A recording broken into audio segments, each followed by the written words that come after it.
Asrama Putra merupakan salah satu wadah yang didirikan Yayasan Majelis Tafsir Al-Quran yang bertujuan untuk membentuk generasi yang beriman, berilmu, dan berakhlak mulia.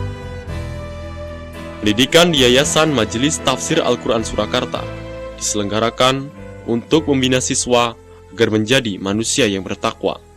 Sebab dengan ilmulah manusia mencapai derajat yang tinggi di sisi Allah Subhanahu wa Ta'ala dan sekalian makhluknya. Assalamualaikum warahmatullahi wabarakatuh. Tujuan dari Yayasan Majelis Tafsir Al-Quran Surakarta mendirikan asrama yang baru ini adalah mencoba ingin kembali menumbuhkan rasa semangat belajar bagi peserta didiknya. Karena tentu kita tahu bahwa sarana tentu ikut mendukung dalam prestasi siswa. Maka kita ingin mencoba secara ciri khas bahwa kita mampu secara akademis bersaing dengan mereka, dengan SMU-SMU yang lain. Tetapi secara keagamaan tentu kita lebih daripada mereka. Anggaplah ini sebagai suatu pondok bagi mereka, tempaan bagi mereka untuk mengembangkan potensi yang ada bagi mereka. Maka harapan ini agar lebih mampu sejalan dengan yang ada. Harapan kami kepada para peserta didik adalah cobalah kita sedikit bersyukur kepada Allah, sehingga apa yang kita lakukan adalah mencoba mengembangkan dan mengembangkan kembali. Tantangan kita di masa depan tentu jauh lebih berat daripada sekarang. Ini harapan dari kami sebagai pengasuh yang telah diberi amanat oleh Ketua Umum Yayasan Majelis Tafsir Al-Quran Pusat. Terima kasih. Wassalamualaikum warahmatullahi wabarakatuh.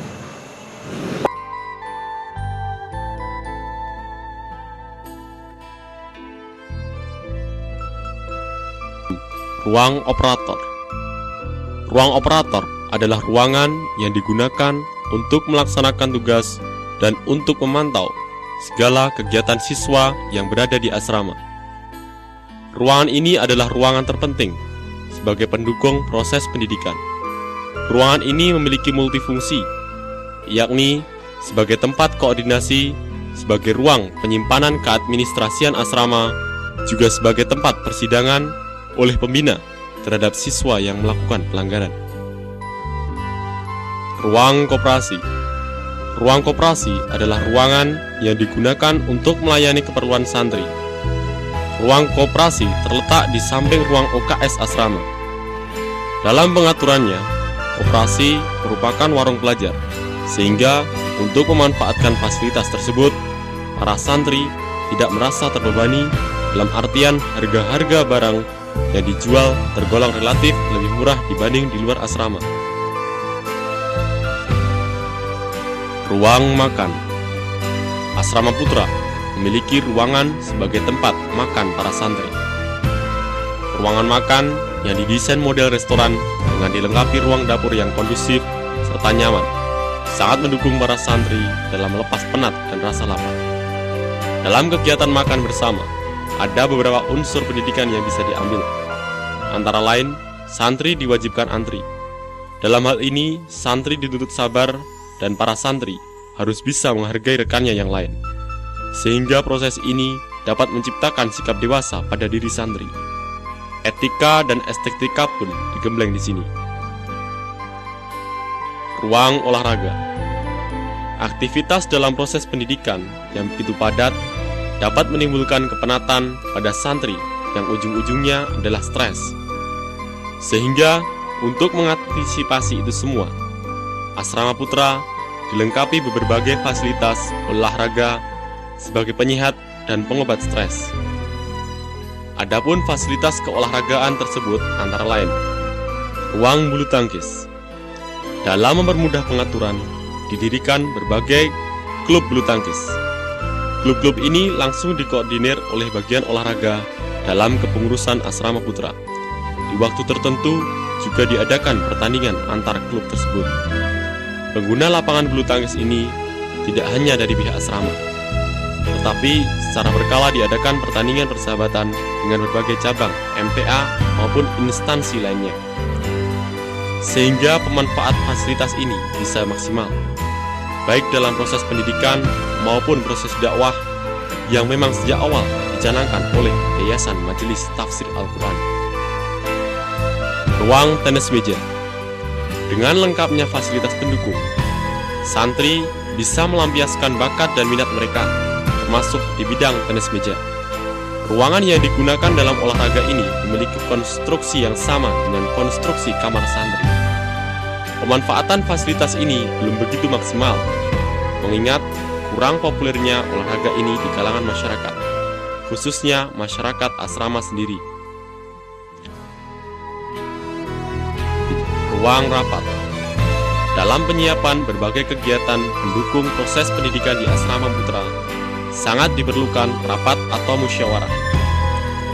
Dalam proses rapat ataupun musyawarah, biasanya berisi tentang perencanaan kegiatan, permasalahan yang dihadapi, serta evaluasi kegiatan. Ada dua tipe kegiatan, yakni kegiatan yang langsung ditangani oleh pengasuh maupun secara resmi diserahkan kepada pengurus astra, sehingga siswa yang termasuk dalam kepengurusan tersebut akan menjadi siswa dan kepribadian yang matang dan dewasa. Ruang santri. Di ruangan inilah para santri melaksanakan aktivitas keseharian mereka terlepas dari kegiatan atas koordinasi pengasuh dan pengurus. Ruangan dengan kapasitas maksimal 8 santri dan 4 dipan susun ini memiliki arti yang tersendiri bagi para santri.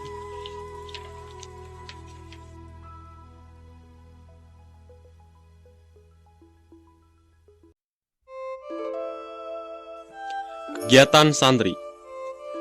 Dalam menopang sistem pendidikan Asrama Putra MTA, dilaksanakan beberapa jenis kategori kegiatan, meliputi kegiatan ekstrakurikuler, kegiatan hiburan, kegiatan peningkatan keilmuan, dan kegiatan keagamaan. Keempat kategori kegiatan tersebut sudah mencakup seluruh proses pendidikan santri Asrama Putra. 1. Kegiatan ekstrakurikuler. Kegiatan ekstrakurikuler adalah kegiatan resmi dari sekolah SMU MTA, namun karena pelaksanaannya menggunakan waktu sore bahkan malam hari, maka kegiatan tersebut dilambahkan kepada pihak asrama. Ada berbagai macam kegiatan ekstrakurikuler, namun pada kesempatan kali ini kami hanya akan menjabarkan 3 jenis kegiatan ekstrakurikuler. Yang pertama, Solimsi Kungfu. Kegiatan yang melibatkan kekuatan, kelincahan, serta kelenturan tubuh dalam membela diri ini rutin dilaksanakan di malam minggu. Pelaksanaannya bertempat di Kemelayan dan sesekali berada di asrama. Dalam kegiatan seperti ini sangat dibutuhkan keuletan serta keistiqomahan, sehingga hanya santri yang mempunyai kedua sifat tadi yang sukses dalam kegiatan ini. Yang kedua, Karate Inkai. Jenis bela diri yang identik dengan kekerasan ini cukup banyak peminatnya. Pelaksanaan kegiatan ini lebih sering dibanding dengan ekstra yang lain. Kegiatan ini dikoordinir dan diampu oleh Bapak Heru Prayetno selaku Komandan Satgas MTA. Karena peserta kegiatan tidak hanya belajar sebagai pembela diri, tetapi kemampuan mereka juga dapat disalurkan lewat berbagai kejuaraan karate. Yang ketiga, otomotif. Santri yang mengikuti ekstra ini sedikit menghirup nafas lega dengan semakin dekatnya era globalisasi. Dengan bekal yang diperoleh dalam kegiatan ini, siswa dituntut paham dan mampu memperbaiki kondisi apapun mesin kendaraan bermotor. Dalam pelaksanaan kegiatan ini, asrama bekerja sama dengan pihak BLK Kota Solo, serta santri yang telah selesai mengikuti kegiatan ini mendapat sertifikat resmi dari BLK. Dengan berbekal itu semua, maka diharapkan santri Asrama Putra MTA mampu bersaing dalam keterampilan pemenuhan kebutuhan hidup yang mandiri dengan masyarakat luar yang begitu heterogen. 2. Kegiatan hiburan. Kepenatan pasti akan dialami oleh setiap orang yang dalam hidupnya penuh dengan aktivitas. Maka hiburan sangat diperlukan sebagai refreshing. Kepenatan dari aktivitas di asrama dapat dihilangkan oleh 2 tipe hiburan, yaitu menonton televisi dan berolahraga. Selain itu, sesekali waktu santri asrama dapat menonton pemutaran VCD yang berbau Islami. Kegiatan seperti ini sering dilaksanakan dalam mengisi waktu longgar di bulan Ramadan. 3. kegiatan peningkatan keilmuan, seminar. Kegiatan ini dilaksanakan dalam dekade tertentu. Jadi, dalam satu dekade dilaksanakan berbagai seminar sekaligus. Misalkan di bulan Ramadan, kita berhasil melaksanakan 4 seminar sekaligus. 4 seminar tersebut mempunyai tema Kejayaan Peradaban Islam, The Miracle of Holy Quran, Pemantapan Akidah, serta Pemuda Menghadapi Tempaan Zaman. Belajar wajib. Kegiatan ini diunggul-unggulkan sebagai sarana pencapai prestasi akademik santri dalam memperoleh pendidikan di sekolah. Tujuan utama daripada kegiatan ini adalah memberikan kesadaran kepada para santri akan pentingnya belajar itu sendiri. 4. Kegiatan keagamaan. Kegiatan pokok santri di asrama adalah kegiatan keagamaan. Walaupun itu merupakan aktivitas-aktivitas seorang muslim, namun di asrama tetap digolongkan dalam bentuk kegiatan yang bertujuan pembiasaan para santri dalam beraktivitas sebagai seorang muslim. Kegiatan tersebut antara lain, yang pertama, sholat berjamaah. Setiap muslim pasti tahu bahwa sholat berjamaah lebih tinggi nilainya dibanding sholat secara munfarid.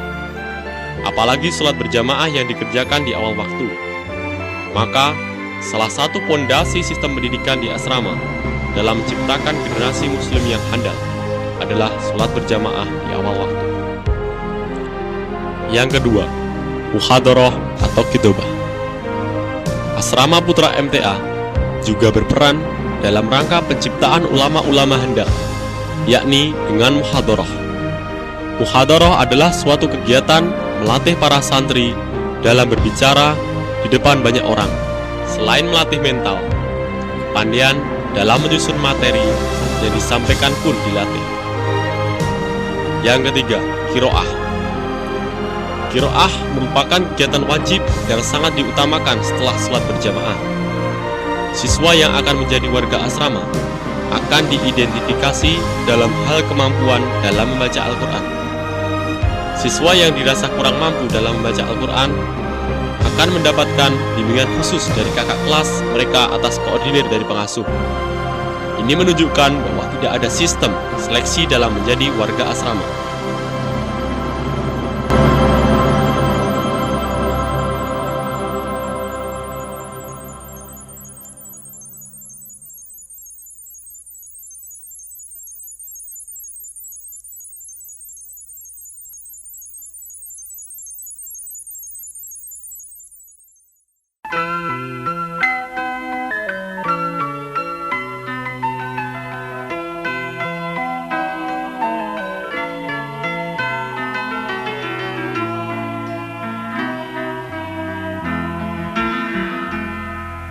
Hei Tuhan, apakah kau dengar jerit umatmu di sela tebalnya debu? Hei Tuhan, adakah kau murung melihat beribu wajah berkabung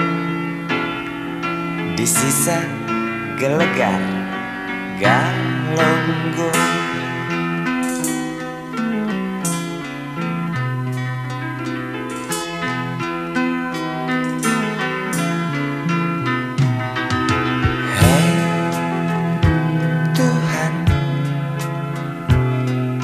Tamatkan saja cerita pembantaian orang desa. Yang jelas hidup tak manja. Hei Tuhan, katanya Engkau maha bijaksana. Tolong Galunggung pindahkan ke kota, di mana tempat segala macam dosa.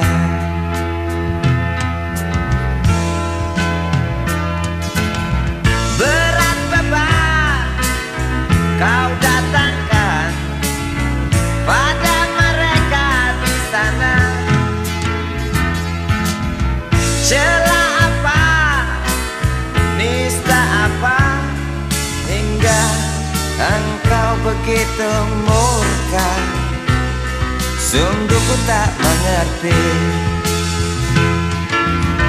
Hingar tangis karena azabmu, setiap detik duka berpacu. Semakin keras cerita puas dari mereka yang resah bertanya, adilkah keputusanmu?